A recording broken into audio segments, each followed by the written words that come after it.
안녕하십니까? 예수선교회 설교 방송 시간입니다.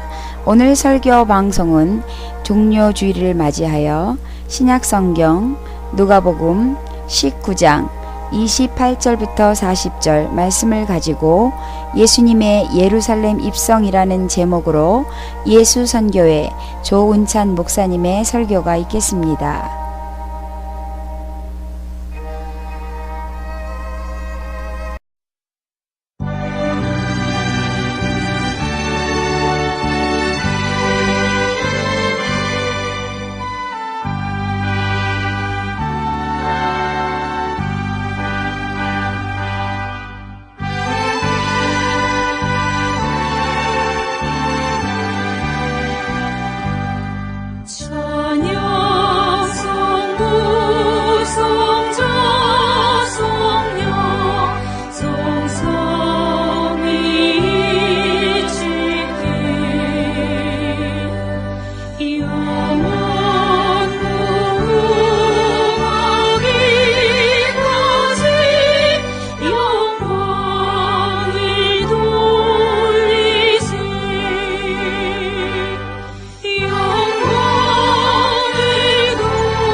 오늘 읽으실 성경 말씀은 신약성경 누가복음 19장 28절부터 40절입니다. 예수께서 이 말씀을 하시고 예루살렘을 향하여 앞서서 가시더라. 감람원이라 불리는 산 쪽에 있는 벳바게와 베다니에 가까이 가셨을 때 제자 중 둘을 보내시며 이르시되 너희는 맞은편 마을로 가라. 그리로 들어가면 아직 아무도 타보지 않은 나귀 새끼가 메어 있는 것을 보리니 풀어 끌고 오라. 만일 누가 너희에게 어찌하여 푸느냐 묻거든 말하기를 주가 쓰시겠다 하라 하시매 보내심을 받은 자들이 가서 그 말씀하신 대로 만난지라. 나귀 새끼를 풀 때 그 임자들이 이르되 어찌하여 나귀 새끼를 푸느냐 대답하되 주께서 쓰시겠다 하고 그것을 예수께로 끌고 와서 자기들의 겉옷을 나귀 새끼 위에 걸쳐놓고 예수를 태우니 가실 때에 그들이 자기의 겉옷을 길에 펴더라. 이미 감난산 내리막길에 가까이 오심에 제자의 온 무리가 자기들이 본 바 모든 능한 일로 인하여 기뻐하며 큰 소리로 하나님을 찬양하여 이르되 찬송하리로다. 주의 이름으로 오시는 왕이여 하늘에는 평하여 가장 높은 곳에는 영광이로다 하니 무리 중 어떤 바리새인들이 말하되 선생이여 당신의 제자들을 책망하소서 하거늘 대답하여 이르시되 내가 너희에게 말하노니 만일 이 사람들이 침묵하면 돌들이 소리 지르리라 하시니라. 아멘. 오늘 찬송은 새 찬송가 140장 왕 대신 우리 주께입니다.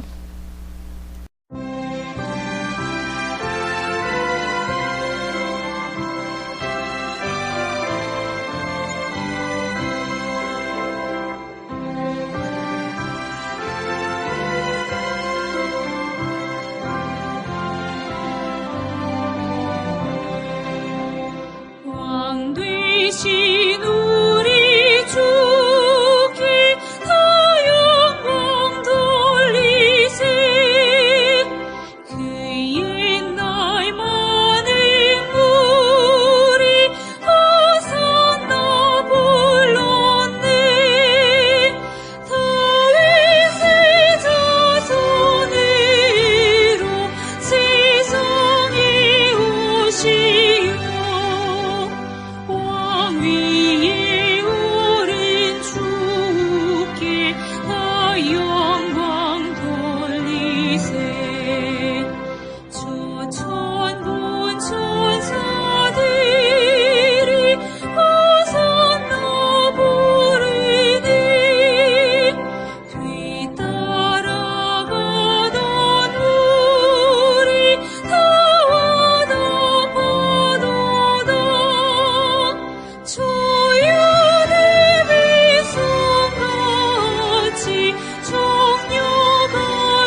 오늘 전해드릴 말씀은 신약성경 누가복음 19장 28절부터 40절 말씀 가지고 예수님의 예루살렘 입성과 십자가 고난의 시작이라는 제목으로 말씀드리겠습니다. 오늘은 종려주일입니다. 이 고난주간이 시작되는 날인데요. 이 고난주간 오늘부터 시작을 해서 다음 주 이제 주일날은 예수님이 부활하신 날이기 때문에 부활절로 이렇게 지키고 있습니다. 오늘 종려주일이다 이렇게 한 것은 그 예수님이 예루살렘에 입성할 때 이 종려가지, 종려나무 이게 아마 거기에서 유래한 것 같습니다. 그래서 이 상징성이 있습니다. 이 종려나무가 그리스도 예수님을 상징하고요. 또 악한 마귀를 대적한다는 그런 상징성을 가지고 있습니다. 자, 그런데 이 고난주간에는 내일이 월요일이고요. 하신 일이 다 있습니다. 월요일, 화요일, 수요일은 성경에 나와 있지 않고요. 목요일, 금요일, 토요일 각자 하신 일이 다 있는데 가장 많이 우리가 관심을 가지고 있는 건 목요일입니다. 목요일 때 예수님의 그 유월절 만찬, 그러니까 우리가 보통 최후의 만찬, 이제 그것을 행한 것이 목요일입니다. 이번 주 목요일이요. 다락방에서 이제 이렇게 성만찬을 제정한 거죠. 자, 그리고 그날 목요일 날은 유월절 만찬을 하면서 또 한 것이 우리가 가장 많이 하는 세족식. 그 제자들의 예수님이 발을 씻겼지 않습니까? 그래서 이 세족식도 이제 하는 그런 많이 하고 있어요. 목요일이에요. 근데 물론 이제 목요일 날 밤에 체포를 당하셨는데 붙잡히시고요. 그리고 금요일 날은 십자가에 죽으셨고, 토요일 날은 무덤에 있다. 주일 날 아침에 부활하신 그것이 바로 이 고난주간의 대체적인 그러한 일정입니다. 물론 이제 이 금요일 같은 경우, 이 목요일 날 이게 금요일 날 십자가 처형될 때 아침에 밤에 이제 잡혔거든요. 목요일 날 밤에. 그리고 금요일 날 밤새도록 있다가 이 신문 받고, 그 다음에 사내들인 공회에서 신문을 받고, 빌라도에게 1차 신문을 받다 헤롯에게 넘겨집니다. 왜? 갈릴리 출신이라고 그러니까 헤롯이 갈릴리를 담당하고 있었기 때문에 헤롯에게 넘겨줬다가 다시 헤롯은 나는 모르겠다. 그리고 다시 또 빌라도에도 넘겨줍니다. 그래서 빌라도가 이제 최종적으로 판단해서 이 십자가형을 이렇게 한 건데요. 물론 빌라도는 자기가 나는 죄가 없다. 나는 모르겠다. 예수님에 대해서 이렇게 유대인들이 막 십자가에 못 박으라 그러니까 너희들이 책임져라. 그리고 자기는 손까지 씻었어요. 사실은 그래서 오늘날까지 사도신경에 보면 빌라도에게 고난을 받으사 십자가 이게 계속 나오잖아요. 근데 사실은 그 중간에 헤롯이 끼어 있었어요. 이 빌라도가 예수님의 제목을 찾다가 누가복음 23장에 보면은 제목을 찾다 소속 지역이 갈릴리라고 그러니까 헤롯이 담당한 갈릴리의 분봉왕이었거든요. 헤롯에게 넘겨줬어요. 헤롯에게. 오늘날도 마찬가지 재판 받으면은 우리가 경기도 출신이 지역이 거주지다. 그러면 경기도 속한 재판소에서 받게 돼 있어요. 서울 거주다. 그러면 서울에 있는 지방법원. 예수님도 마찬가지예요. 근데 헤롯은 자기가 또 해보니까 아무것도 알 수가 없거든. 죄가 따질 수가 없거든요. 그냥 빌라도에게 넘겨준 겁니다. 만약에 이때 원래는 헤롯이 담당을 했어야 되는 거예요. 자기 지역 출신이었기 때문에요. 갈릴리에. 그러면 아마 헤롯이 이거를 했으면은 빌라도에게 다시 보내지 않았으면은 사도신경이 좀 바뀌었을 거예요. 빌라도에게 고난을 받아서 이것이 아니고 헤롯에게 고난. 어떻게 보면 헤롯은 좀 운이 좋은 거 여기서 좀 운이 좋았던 것 같아요. 우리가 사도신경 암송할 때 빌라도는 들어갔지만 헤롯은 빠졌거든요. 사실은 이 헤롯이 더 1차적인 책임이 져야 될 그런 사람이었습니다. 자, 이런 것은 오늘 제가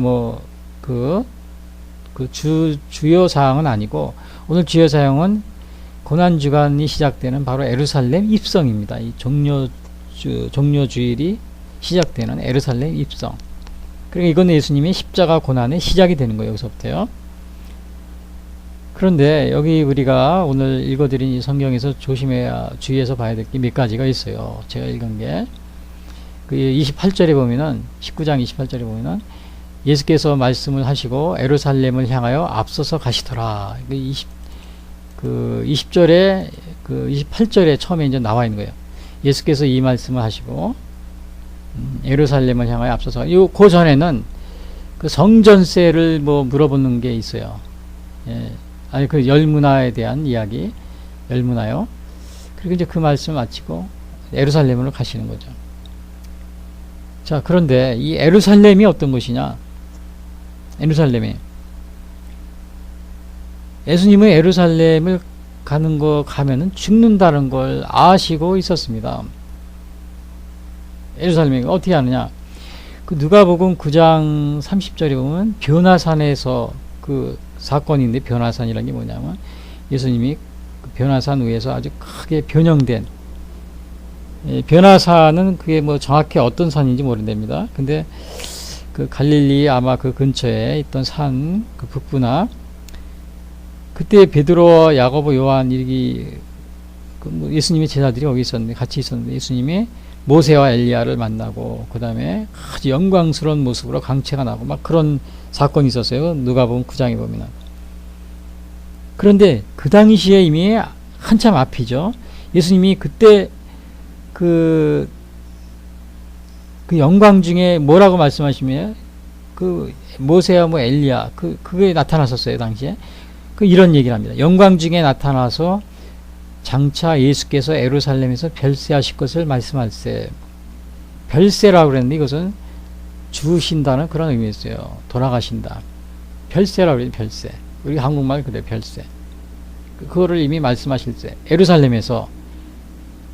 이거는 누가복음 9장 31절에 나오는 말인데, 이미 예수님은 에루살렘에서 죽으실 것을 이미 그 오래전에도 알고 있었어요. 그러니까 오늘 그러면은 28절이니까 예수께서 이 말씀 하시고 에루살렘을 향하여 앞서서 가시더라. 가면 안 되죠. 왜? 거기 가면 죽는데요. 이것은 우리가 보통 그렇게 생각할 수 있다는 겁니다. 자, 똑똑한 사람이라면요. 세상에서 똑똑한 사람이 어떻게 하겠어요? 너 거기 가면 어디 서울 가면 만약에 큰일 나 죽을 수도 있어. 죽어. 그러면 똑똑한 사람이면 가겠어요? 안 가겠어요? 안 가죠. 그게 똑똑한 사람입니다. 똑똑한 사람이에요. 그런데 예수님은 예루살렘 가면 죽는다는 걸 이미 다 알고 계셨어요. 자기 얘기 중에도 다 알고 있어요. 누가복음 9장 3절 이미 나와요. 그런데도 오늘 가시는 거예요. 그런데 가시고, 그리고 그 가시는데도 앞서서 가시더라 했어요. 앞서서. 한국말로 앞서서라고 그랬는데, 여기 보면 go on ahead입니다. go on ahead. 이건 앞서서, 정말 선두에 서서, 이런 뜻이 있어요. 앞장서서. go on ahead. 예수님은 앞장서서, 그것도. 그게 가능합니까? 가능한 일이에요.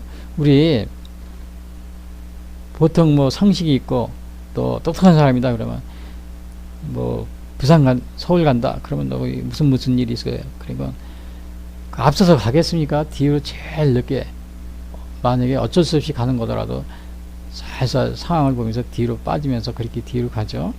뒤에 가죠.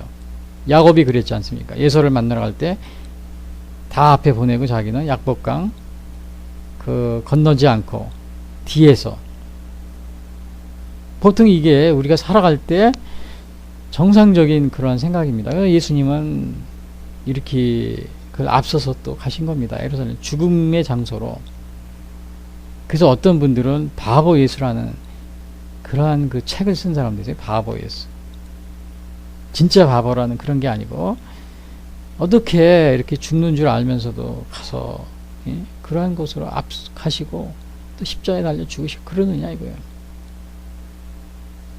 여러분, 우리가 생각하는 거하고 좀 다른 면이 있지 않습니까?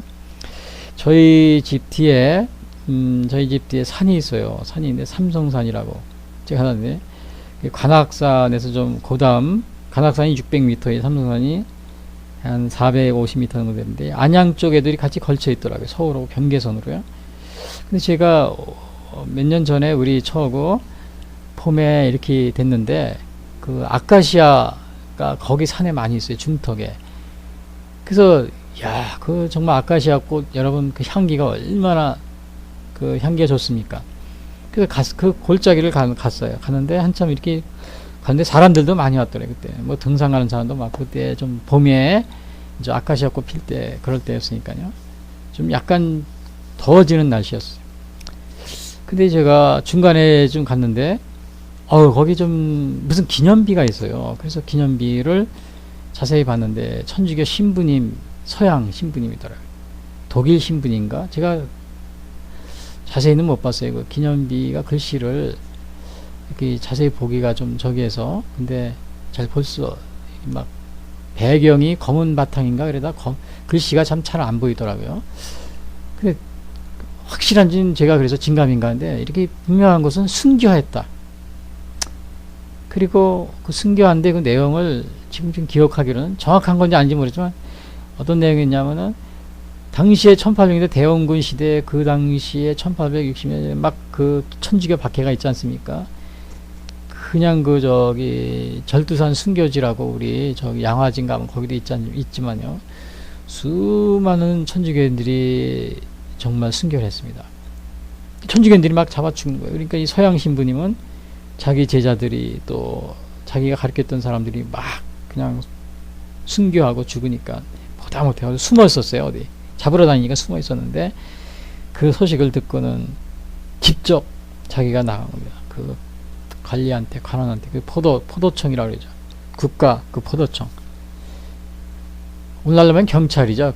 경찰한테 가서 자수한 겁니다. 예?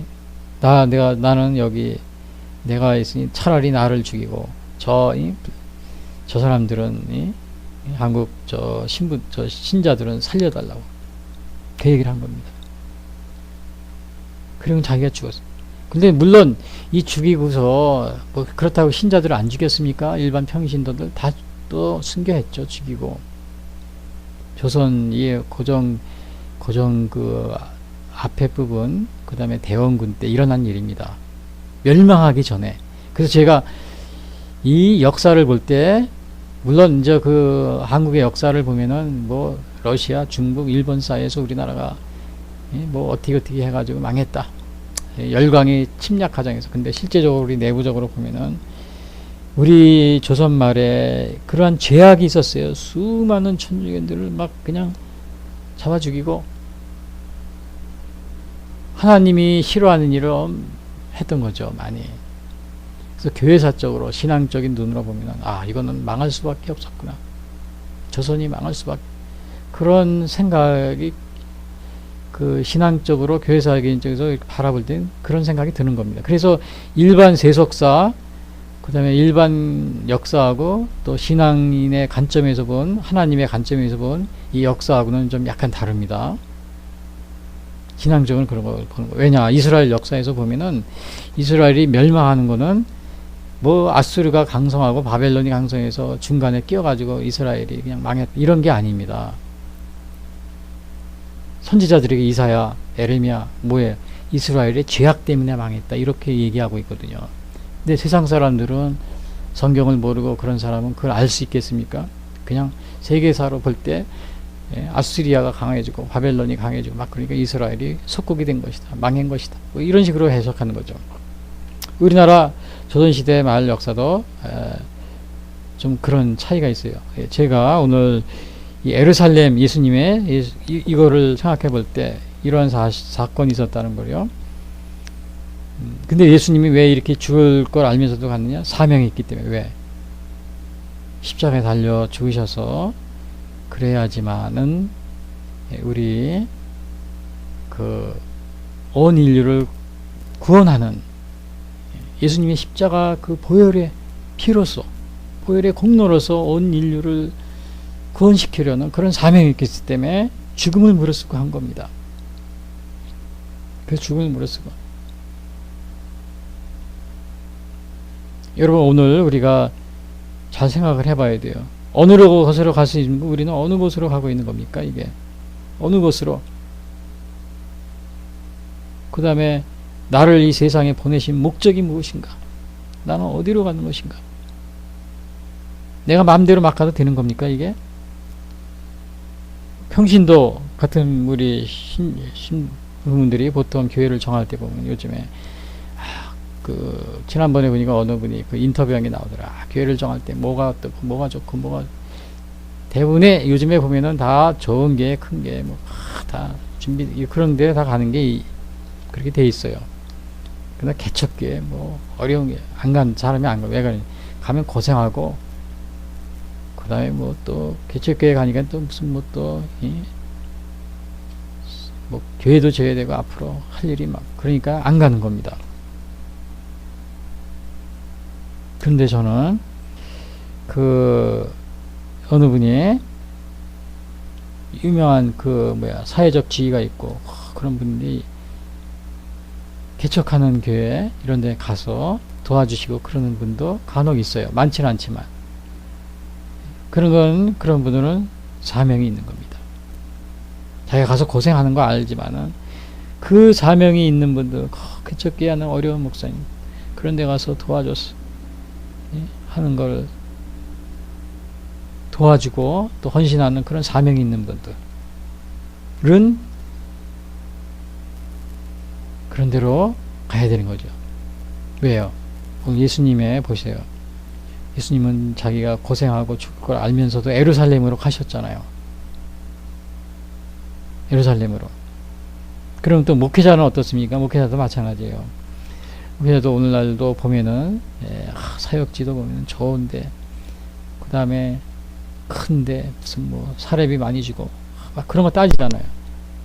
조건이 좋은데 그러나 때로는 사명이 있을 때 뭐 저 오지로 간다든지 남들이 갈 수 없는 거 그런 데 가면 정말 고생 어마어마하게 많이 해요. 그런 사명이 있다면은 어떻게 해야 됩니까? 그거를 가야 되는 거죠. 오늘 예수님이 이 십자가에 달려 죽으실 거라는 걸 알면서도 간 겁니다. 이게 이미 그 전에 알고 있었어요. 누가복음 9장 31절에 보면은 우리가 잘 아는 전에 그 남수단의 이 천주교 그 신부님 제가 오늘 천주교 얘기를 좀 많이 했는데 아무튼 훌륭하신 분이 많이 있어요. 천주교에 그 이태에서 그 신부님 여러분 잘 알 겁니다. 이분이 그 남수단에 가서 선교를 오랫동안 했어요. 정말 그 어려운 지역이에요. 근데 거기 가서 이제 이렇게 하다가 한국에 이렇게 좀 쉬러 왔다가 종합검진을 하고 하다가 종합검진 했는데 뭐 말기 뭐 암인가 그 해가지고는 금방 얼마 있다 세상을 떴어요. 한국에 와서 건강검진 하다가.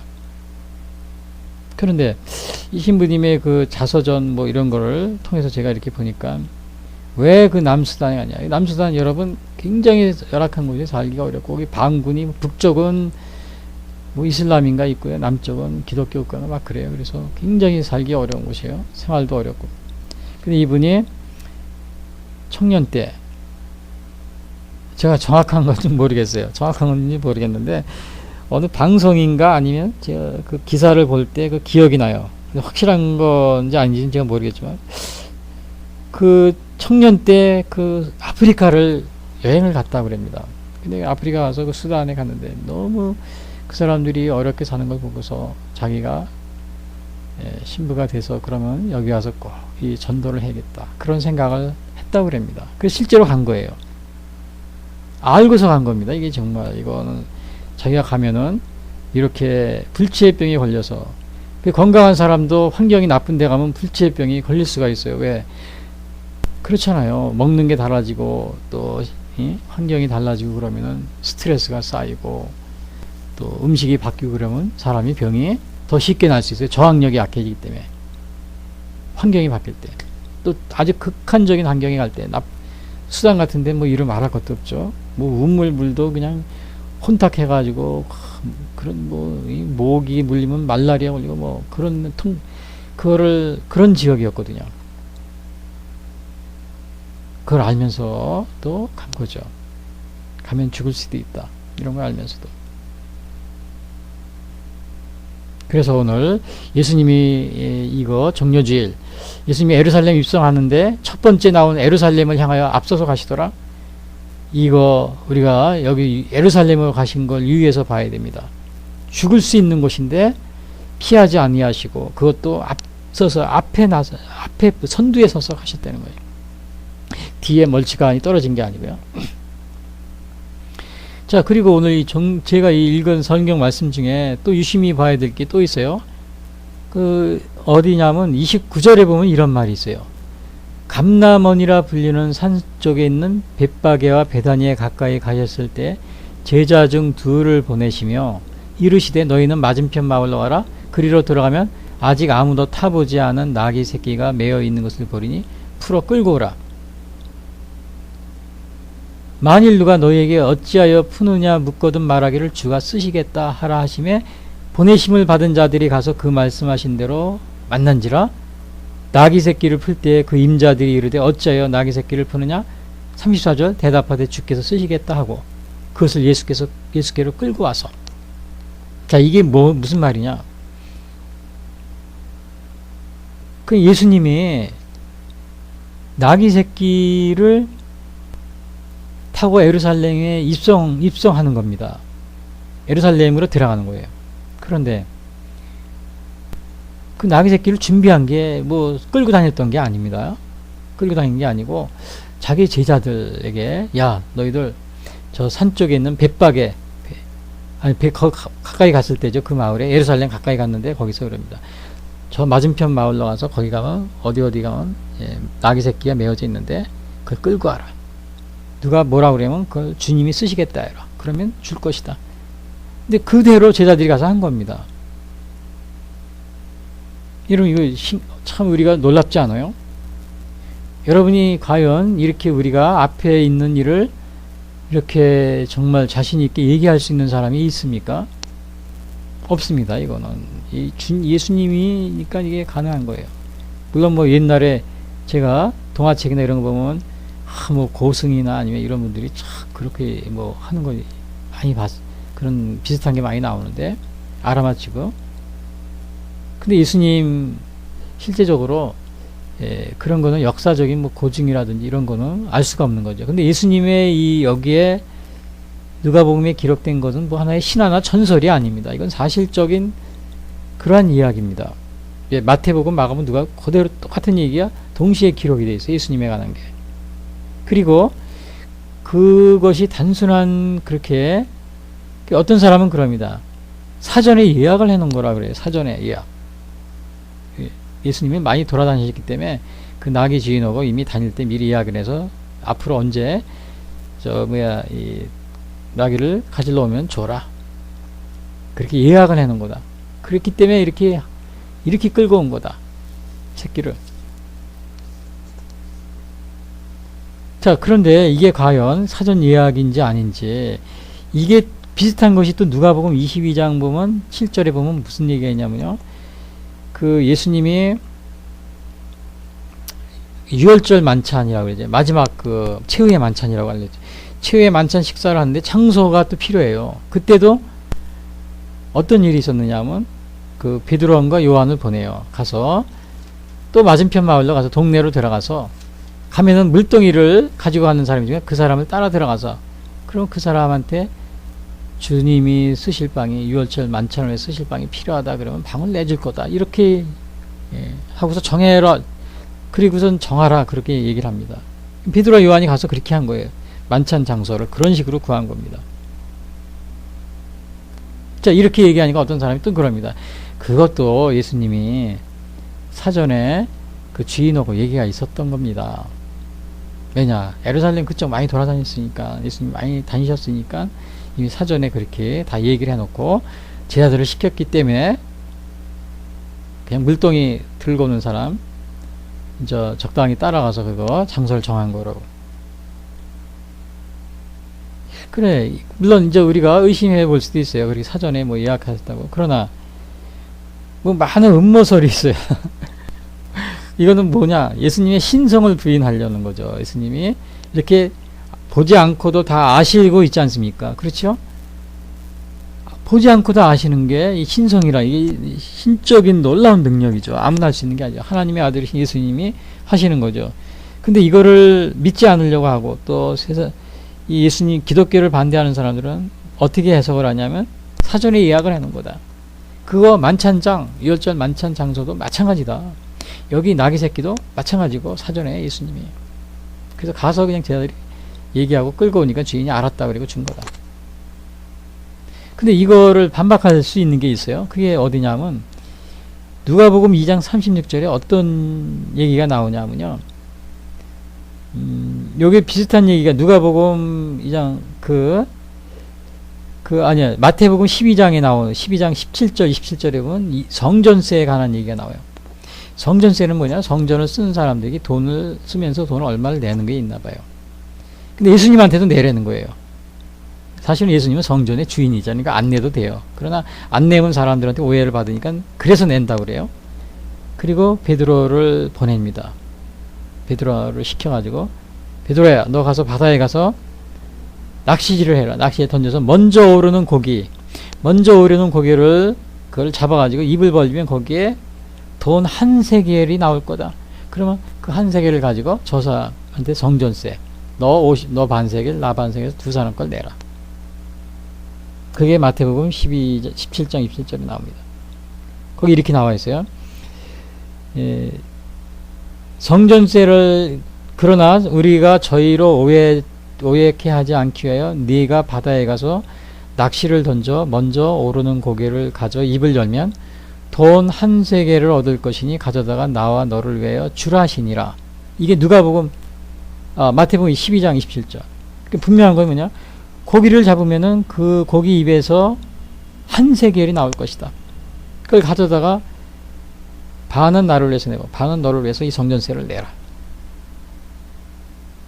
그러면은 예수님이 이것도 보지 않고 얘기하신 거예요. 그러면 이것도 예수님이 그러면 앞에 거는 나귀 새끼 주인 오고 사전에 예약한 거고 성만찬 장소도 사전에 예약한 거니까 예수님이 그냥 우연히 맞힌 게 아니고 그냥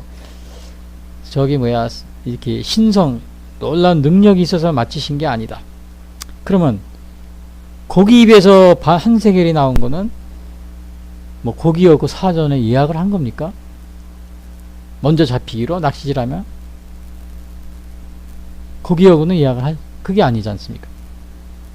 그러니까 이게 어떻게 하면 예수님의 이 신성을, 예수님의 이러한 능력, 신적인 능력을 아주 깎아내리고 폄하하려고 하는 사람, 계속 그걸 공격하는 사람이 있어요. 그러나 그게 아니다. 이게 바로 고기를 여기에서 성전세를 내는 여기에서 우리가 볼 수 있어요. 고기 입에서 어떻게 나온 걸 어떻게 고기하고 사전에 그런 뭐 예약을 해서 나온 건 아니지 않습니까? 그렇게 나온 건 아닙니다. 여기서도 이러한 놀라운 예수님의 신적인 능력, 그런 걸 우리가 볼 수 있어요. 그리고 나귀 새끼를 가면은 그 맞은편 마을로 와서 그러면 가서 끌고 와라. 그러면 누가 뭐라 그러면은 주가 쓰시겠다 하라. 그럼 주실 것이다. 그래서 끌고 온 겁니다. 놀라운 일이죠. 이거 예수님의 그 신적인 능력을 보여주고 있는 겁니다. 그러니까 우리 같이 뭐 여러분들은 도저히 이런 것들 할 수 있는 게 아니죠. 주님이 쓰시겠다 하라. 그러면은 그것을 가지고 그리고서 나귀 새끼를 끌고 오는 주님이 쓰시겠다. 그러니까 우리가 이 세상에 있는 모든 것, 모든 창조물, 뭐 바다의 물고기도 마찬가지잖아요. 주님이 쓰시겠다 하면 주님이 쓰시는 겁니다. 쓰시게끔 또 되어 있어요. 주님이 쓰게끔. 주님이 우리를 또 나를 쓰시겠다.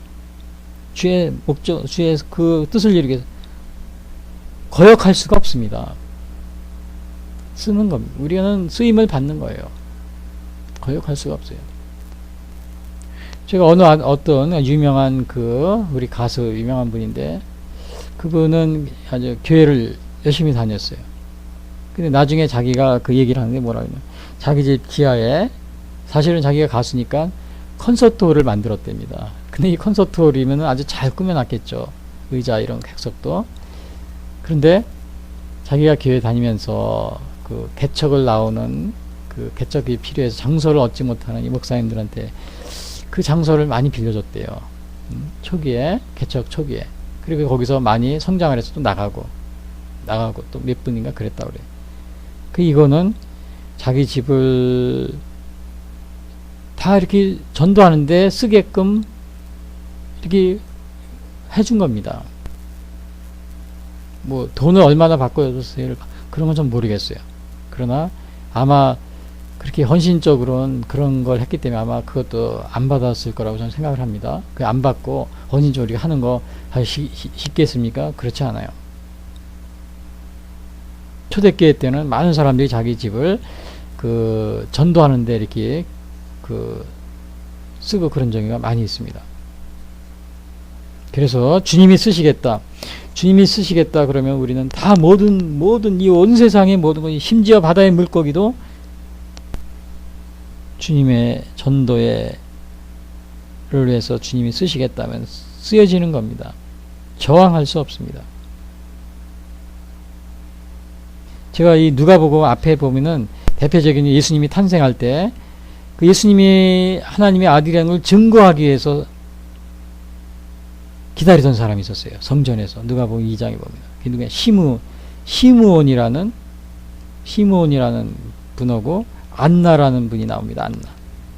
여러분 누가복음 앞장 읽으면서 아마 이거 많이 여러분 읽으셨을 거예요. 이 시므온이라는 분은 그 성전에서 있으면서 그래서 오랫동안 나이가 들어도 자기가 죽지 않고 살아있어요. 그리고 나중에 예수님이 성전을 태어나고 마리아가 예수님이 성전에 들이고 갔을 때 이것이 바로 그동안에 기다리던 바로 하나님 약속하신 하나님의 아들 메시아라는 사실을 그가 증명을 합니다. 증인이 됩니다. 증인이 되고서는 그리고 이제 하나님 이제 나를 놔달라고 자기가 이제 죽을 때가 됐다. 그러한 모습을 볼 수 있어요. 그 사명을 하기 위해서 그는 이 시므온이라는 사람은 나이가 들어도 살아 있었던 겁니다. 그리고서는 예수님을 봤을 때 어린 예수님을 봤을 때 이제 그때서야 주님 하나님 이제 나를 편히 가게 해주십시오. 그런 말합니다. 그 안나도 마찬가지예요. 결혼했는 지 7년 만에 남편을 잃었어요. 과부가 됐어요. 그리고 84세가 될 때까지 성전에서 경건한 마음으로 기다리고 누구를? 예수님을 만날 예수님이 오실 때까지. 세례 요한이 왔죠. 그 다음에 이제 예수님이 탄생하고서 성전을 방문했을 때 그때 안나도 마찬가지로 시므온과 마찬가지로 예수님의 바로 이제 기다리던 그 메시아라는 사실을 그 증거하는 증인이 됩니다. 그 오랫동안 과부로 있으면서 기다려 그걸 위해서 쓰여진 사람들이. 그래서 그 시므온과 안나라는 사람입니다. 그 사람들의 사명은 뭡니까? 하나님의 예수님을 증거하는데 하나의 도구가 되었던 사람입니다. 일찍 죽을래야 죽을 수도 없어요. 왜? 하나님의 사명이 있기 때문에. 사명이 있었기 때문에. 안나도 마찬가지고. 결혼 7년 만에 과부가 되는데 오랫동안 정말 84세까지 있으면서. 오늘 우리도 어떻습니까? 주님의 도구가 되어 있습니까?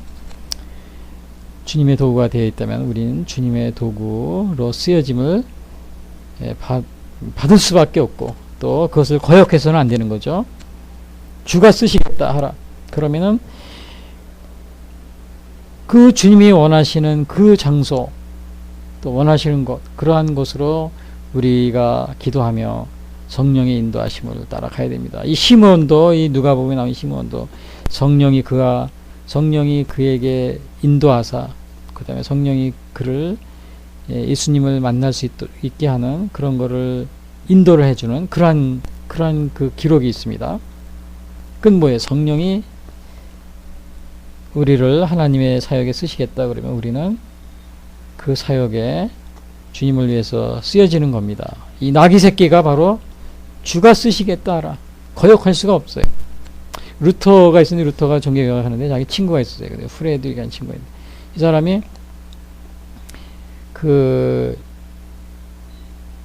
불치병으로 죽을 때가 되니까 유서를 써가지고 루터에게 알려줬어요. 이제 난 죽게 되었다고. 루터 선생님이 이제 나는 죽게 되었습니다. 도와주지 못해 죄송합니다. 근데 루터가 너무 참 안타까워서 그 친구가 없으면 안 되는데 그래서 안타까워서 기도를 합니다. 하나님 어떻게 된 겁니까? 근데 자기 확신에 그 친구가 보니까 아직 할 일이 많이 남아있다. 죽을 때가 아니다. 이런 확신이 오더래. 그래서 답신을 했대요. 하나님이 당신을 필요로 합니다. 그래서 당신은 죽지 않을 겁니다. 주님이 필요하다. 그 사람은 불치병에서 뭐 얼마 못 산다고 그랬는데 정말 그 외에도 6년이나 사서라도 루터를 도와서 종교개혁을 하는데 많은 도움을 줬다고 그래요.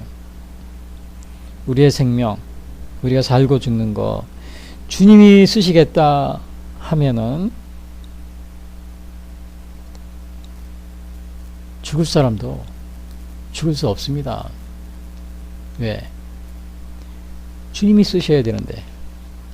여러분, 우리도 주님 앞에 귀 쓰임을 받는 그런 사람이 될 줄로 압니다. 그리고 여기에 보면은 이 예수님이 오늘 읽은 성경 말씀에 보면은 많은 여러 가지를 우리에게 깨우쳐지고 있어요. 그런데 그 나귀 새끼를 뭐 주가 쓰시겠다고 하니까 끌고 왔어요.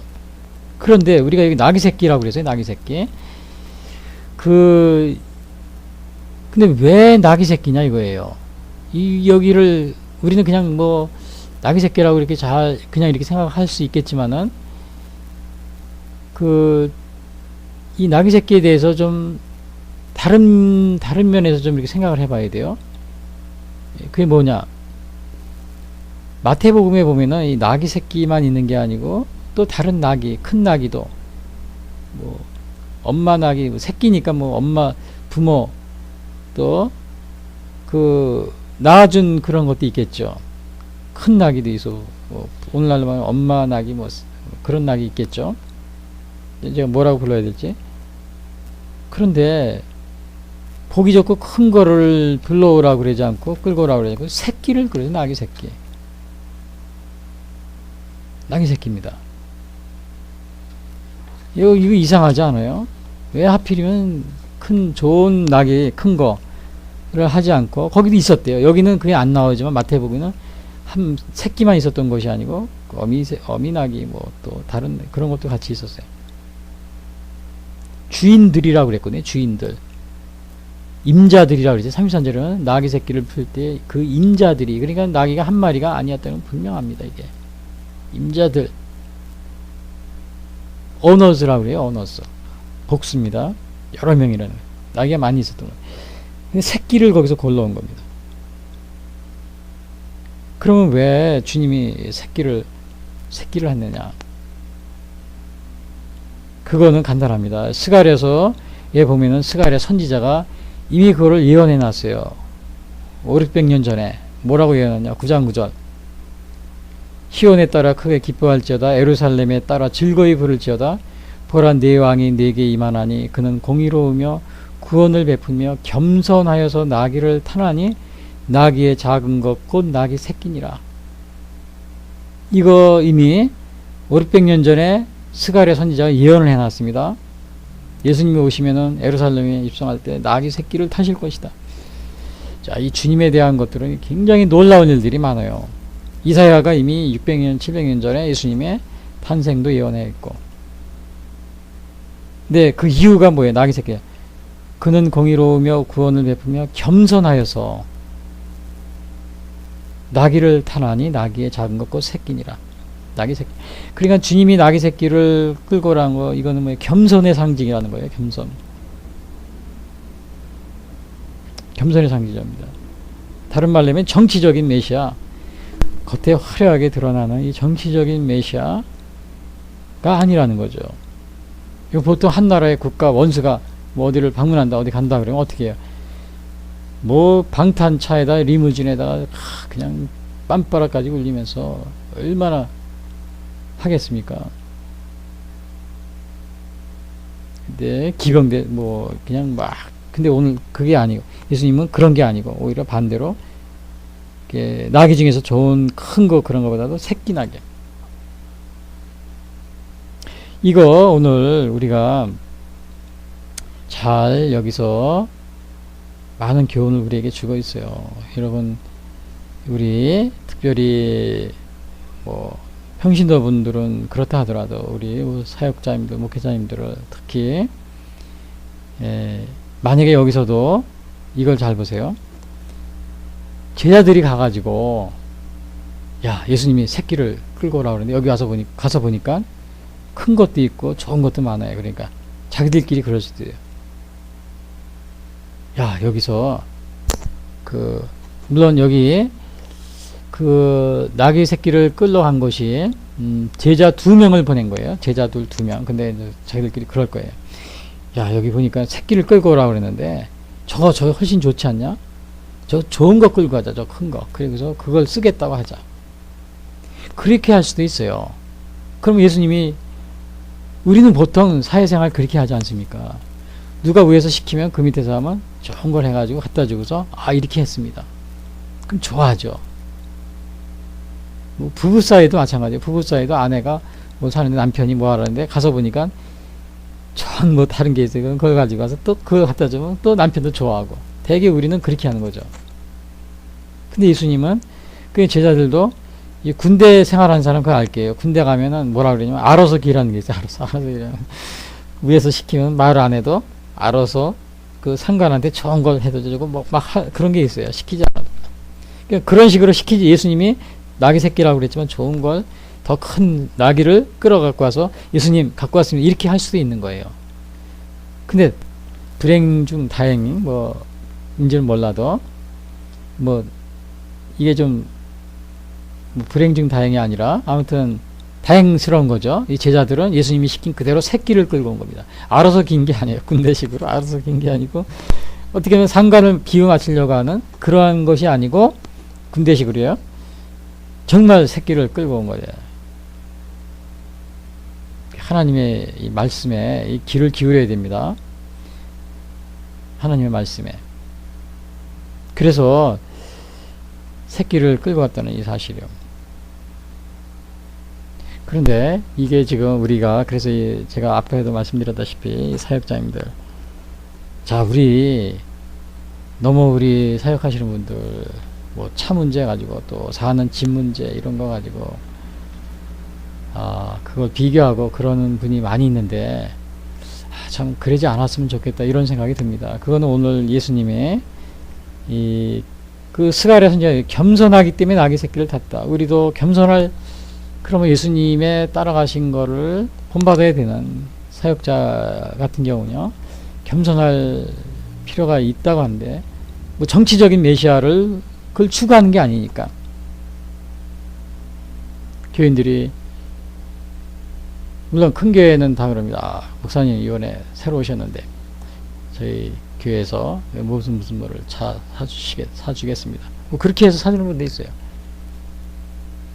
뭐 벤츠를 사드릴 텐데, 큰 교회 같은 경우 할 수 있겠죠. 근데 목사님이 저는 벤츠 필요 없습니다. 그냥 모닝, 기아차 모닝 하나 족합니다. 이건 그런 목회자가 있었으면은 얼마나 좋겠습니까? 근데 저는 제가 그런 걸 물어보지 않아서 모르겠어요. 그러나 오늘 우리에게도 그런 결단이 필요합니다. 왜? 이것은 겸손의 상징입니다. 겸손의 상징. 또 우리 사는 집 같은 것도 마찬가지고요. 집 같은 것도 오늘 예수님의 이 생활 방식을 우리가 알 수 있지 않습니까? 겸손. 이 물질적인 거에 대해서도 결국은 예수님은 평강의 왕으로 오시고, 이 정치적으로 화려하게 남한테 과시하거나 보이려고 이런 게 아니고, 그래서 이게 바로 이사야 9장 6절에 그럽니다. 전능하신 하나님과 영존하신 아버지라 평강의 왕이라 할 것입니다. 누가? 예수님. 한 아기가 우리에게 낳고 한 아들 우리에게 주신 바 되었는데 평강의 왕이라 할 것이며. 이사야서 9장 6절. 자, 오늘 우리 이러한 면을 우리가 잘 생각하시고, 또 혹시 성도님들이라 평신도 분들이라 하더라도 이 세상에 사는 동안에 정말 신앙적으로 사실 그런 물론 평신도 분들한테 그런 걸 요구하지는 않습니다. 그러나 좀 성숙된 그런 거라면 우리가 이런 정치적인 또 외적인 그러한 것에 추구하기보다는 오늘 겸손하신 예수님을 본받는 삶을 살면은 나중에 세상 사람들로부터 빛과 소금의 또 모범적인, 그래서 하나님의 영광을 드러내는 그런 삶을 살게 자연히 그렇게 되는 것이라고 보는 거죠. 오늘 탈무드에 보면은 이런 얘기예요. 하나님이 모세를 만나라고 할 때 어디서 만나느냐? 나무 중에서 가시떨기 나무에서 만나잖아요. 가시떨기 볼품 없어요. 저도 제가 시골에서 자랐는데 물론 지금 다 도시가 됐어요. 뭐 시골 지역 다 도시화가 됐어요. 그 산에 같은 데 하면 이 떨기나무가 있어요. 이 떨기나무는 가까이 하기도 좀 어려운 나무예요. 볼품도 없고 키도 작은데 옆으로 쫙 뻗었는데 따갑기도 하고 벌레도 많고, 그 소나무나 전나무는 뭐 맛있죠. 뭐 참나무 이런 거. 근데 하나님이 그런 나무에 가서 모세를 만난 게 아니고 어디에 불이 붙었어요? 가시떨기나무. 거기에, 물론 이것은 하나의 뭐 상징적인 거지만 직접적으로는 관계가 없지만 아무튼 우리가 이렇게 좋은 나무가 아니고 볼품없는 나무에도 하나님이 함께 그런 데서 모세를 만났다. 이런 것들은 또 어떤 면에서 보면은 우리에게 그 겸손의 교훈을 가르쳐주고 있는 것이 아닌지 이렇게 생각이 됩니다. 어거스틴도 그랬어요. 첫째도 겸손이요, 둘째도 겸손이요, 셋째도 겸손이다. 신앙생활이 무엇이냐? 첫째도 겸손이요, 둘째도 겸손이요, 셋째도 겸손이다. 그 일본의 신학자가 있어요. 내천 감상이라는 분이요. 이분은 구원은 회개에서 시작되고 회개는 겸손에서 시작된다. 회개는 겸손에서 시작된다. 오늘 스갈에서 9장 9절 그는 공의로우시며 구원을 베풀며 겸손하여서 나귀를 타나니 나귀의 작은 것 곧 나귀 새끼니라. 나귀 새끼를 탄 겁니다. 왜? 겸손하셔서. 바울도 그랬어요. 바울도 처음에는 그 AD 59년 바울이 이제 회심하고 나서 얼마 되지 않아요. AD 59년 정도, 기원후 59년이죠. 그때 자기 자신을 뭐라고 그랬냐면 사도라 칭함을 받기에 감당하지 못할 자다. 고린도전서 15장 9절에 그랬어요. 근데 5년이 정도 지나서 한 64년 정도 되니까 바울은 또 뭐라고 그러냐. 에베소서 3장 8절에 지극히 작은 자보다 더 작은 나다. 우리 다 여러분 기억하고 있지 않아요? 그렇죠. 그 다음에는 뭐라고 그랬냐면 죄인 중에 계시다. 디모데전서 1장 15절. 이 뭐 갈수록 더 이렇게 자기를 표현하는데 갈수록 더 겸손한 죄인 중에 계시라 이렇게까지 말하고 있어요. 자, 오늘 이 나귀 새끼를 타신 이 교훈을 우리 예수님에서 또 볼 수 있어요. 그래서 이제 예수님이 예루살렘에 입성하는데 막 찬양을 합니다. 사람들이 찬송 호산나 호산나 하고요. 근데 그 중에 시기하는 사람들이 또 있어요. 그게 제가 지금 성경 읽을 때마다 그 복음서 읽으면은 아주 이거 정말 이 마음에 정말 안 좋은 게 누구냐? 예수님 시기하는 사람들. 거기 39절이니까 무리 중 어떤 바리새인들이 말하되 선생이여 당신의 제자들을 책망하소서 하고는, 이 사람들은 조용히 하라 이제 막 호산나 막 그러니까 조용히 하라, 진짜로 이 조용히 하라 그런 뜻에서 한 게 아닙니다. 이 사람들은 왜? 예수님이 높여지는 걸 싫어한 거예요. 자기가 메시아라고 그리고 이스라엘의 왕이라고 그래요. 하나님의 아들이라고. 그러니까 그걸 싫어해가지고 좀 조용히 했으면 좋은데 사람들이 막 예수님을 찬양하니까 조용히 하라 막 그런, 책망하소서 막 그러는 거예요. 예수님이 여기서 만일 사람들이 조용히 하면 돌들이 소리를 지르리라. 마지막에 그러죠. 40절에 이 돌들이 소리를 지르리라.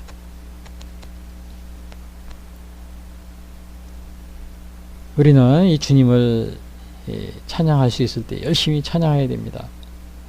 그렇지 않으면 돌들이 소리를 지른다고 그랬어요. 아브라함 세례 요한도 마찬가지예요. 세례 요한이 마태복음 3장 5절 그러니까 회개하라 천국이 가까웠다 그러니까 파리새인과 사두개인들이 옵니다. 율법사들이. 그러니까 벌써 세례 요한은 그 사람들 딱 보자마자 이 독사의 자식들아, 응? 누가 너희들은 오지도 마라. 그러니까 얼마나 행악을 많이 했으면은 그 말을 하시겠어요. 그러면서 뭐라 그러냐면 능히 이 돌들로도 아브라함의 자손이 되게 하실 수 있을 것이다. 너희들 아브라함의 자식 꿈도 꾸지 마라. 오늘 예수님이 여기서 파리새인들, 율법사들 하나님 말씀을 뭐 잘한다고 하는 사람들이에요. 근데 이 사람들은 뭐 매사에 그냥 시비를 걸고 또 음모론이 그렇게 또 많아요. 음모론. 그러니까 시기할 때 예수님이 한 기적 뭐 이런 것들을 뒤에만 깎아내리고 그 명성을 좀 그 이름이 날리지 않게 하려고 하고 찬송하는 사람 보면 찬양하는 사람이 좀 막 꾸짖고 못하게 하고 시편 150편 6절에 그럽니다. 호흡이 있는 자마다 여호와를 찬양할지어다. 시편 66편 1절 온 땅이여 하나님께 즐거운 소리를 바랄지어다. 우리가 호흡이 있는 자마다 이 종료주일 우리가 마지막으로 명심해야 될 것은 바로 그겁니다. 하나님을 열심히 찬양하십시오. 우리 하나님, 우리 예수님을 열심히 찬양하시고 또 그 이름을 높여드리고 오늘 읽으실 성경 말씀 다시 요약해서 말씀드리면 여기 그 예수님은 예루살렘을 향하여 가셨다. 거기가 죽는 곳인 곳, 십자가에 달려 죽으시는 곳인 줄 알면서도 가신 겁니다. 죽으시는 줄 알면서도 이것은 우리에게 아주 중요한 의미를 주고 있어요. 사명이 있기 때문에 간 겁니다. 그러므로 우리는 사명이 있는 곳에 회피하면 안 된다. 회피하면 안 된다. 뭐 좋은 교회, 큰 교회 이런 데 찾지 마시고 개척하는 교회, 뭐 내가 유명한 사람이다. 그러니까 나는 그래도 내 체면상 뭐 어디 좋은 교회 나왔어. 그래서 뭐 큰 교회 최소한 몇 명 이상 되는 교회가 아니라 내 체면이 있습니다. 내가 국회의원이니까 내가 그래도 학교 또 교육 뭐 공무원인데 유명한 공무원인데 또 군대 뭐 내가 장군인데 장군이라 하더라도 개척교회 가는데 한번 사명이 있으면 가서 도와주면 됩니다. 왜?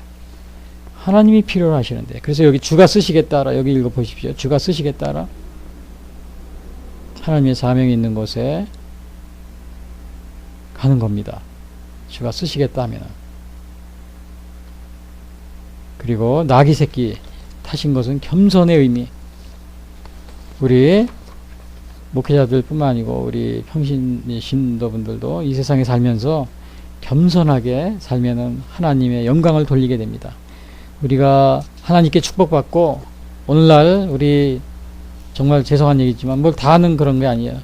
하나님께 많은 축복을 받고 그 축복을 감사하지 못하고 겸손하지 못하고 교만한 마음을 가지게 되니까 오늘 한국 교회와 교인들이 사회로부터 지탄을 받고 욕을 먹고 그런 경우가 많이 있습니다. 뭐 다는 그렇다는 게 아니에요.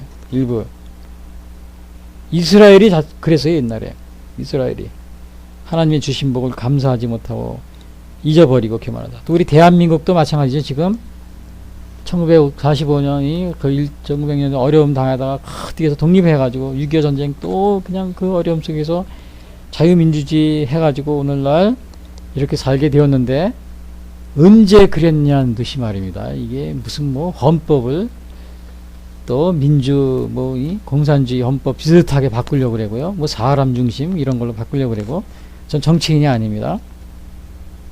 사람 중심은 그건 인본주의입니다. 공산당들이 하는 거예요. 우리 자유민주주의 국가는 이 서구 또 이승만 대통령 오늘날 우리가 발전할 수 있는 사람 중심이 아니었어요. 크라이스트 센터도 거기에는 헌법에는 그런 말은 없지만 이 그거 사상이 깔려 있는 겁니다. 그래서 우리가 하나님을 높이고 찬양하고 또 하나님 겸손하여서 우리 종료주의를 맞이해서 하나님 정말 높이 높이 찬양해서 하나님께 영광 돌리는 그런 삶을 살게 되시기를 바라겠습니다. 감사합니다.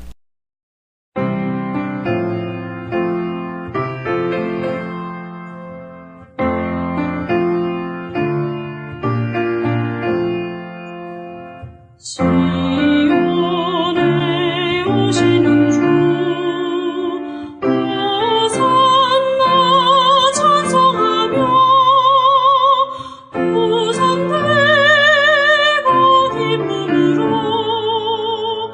내 주를 맞이하리. 겸손히 나귀 타고 우리 주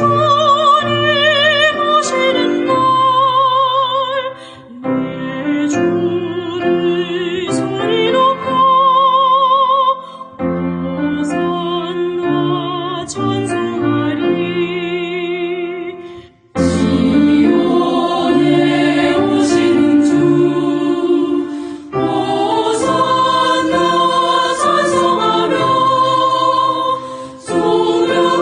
소명하리 손에 들고 내 주를 맞이하리. 만왕의 왕이 되신 우리 주님 오시는 날 내 주를 소리 높여 호산나 찬송하리.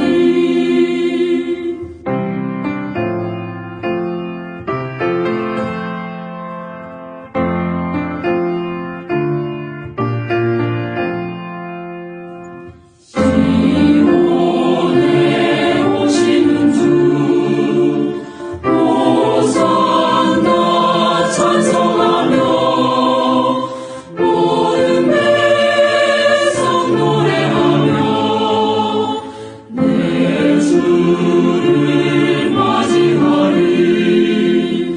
만민의 구주 되신 우리 주님 오시는 날 내 주를 경배하며 호산나 찬송하리.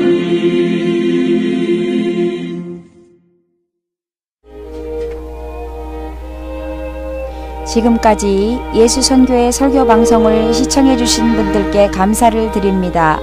이 방송을 들으시고 신앙에 대한 문의나 상담을 원하시는 분들은 02-894-7898로 문의해 주시기 바랍니다. 요한복음 3장 16절은 하나님이 세상을 이처럼 사랑하사 독생자를 주셨으니 이는 저를 믿는 자마다 멸망치 않고 영생을 얻게 하려 하심이니라 라고 말하고 있습니다. 또한 성경은 예수 그리스도를 영접하는 모든 사람들에게 영원한 생명을 약속하고 있습니다. 요한일서 5장 11절에서 13절은 또 증거는 이것이니 하나님이 우리에게 영생을 주신 것과 이 생명이 그의 아들 안에 있는 그것이니라. 아들이 있는 자에게는 생명이 있고 하나님의 아들이 없는 자에게는 생명이 없느니라. 내가 하나님의 아들의 이름을 믿는 너희에게 이것을 쓰는 것은 너희로 하여금 너희에게 영생이 있음을 알게 하려 함이라 라고 말하고 있습니다. 아직 예수님을 영접하지 못하신 분들은 이 시간 주님을 영접하시기를 바랍니다. 오늘 방송을 들으시고 신앙에 대한 문의나 상담을 원하시는 분들은 02-894-7898 예수선교회로 문의해 주시기 바랍니다. 다음 방송 시간까지 안녕히 계십시오.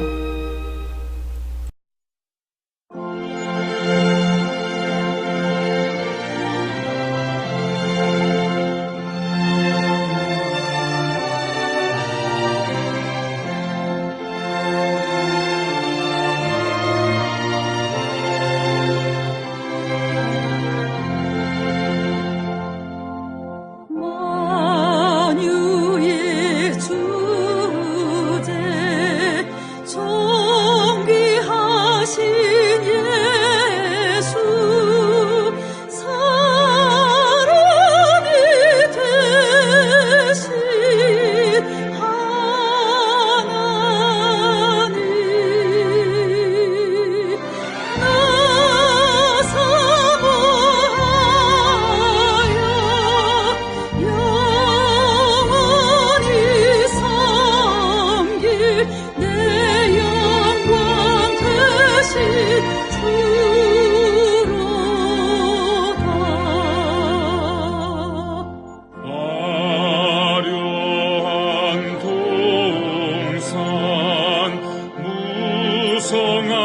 저 수목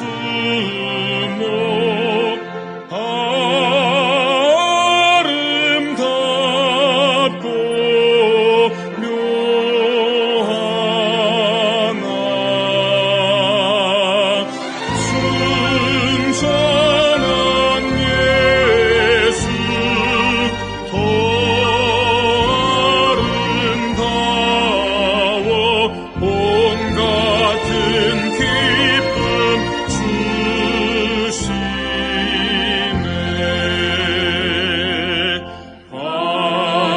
광명한 해와 명랑한 저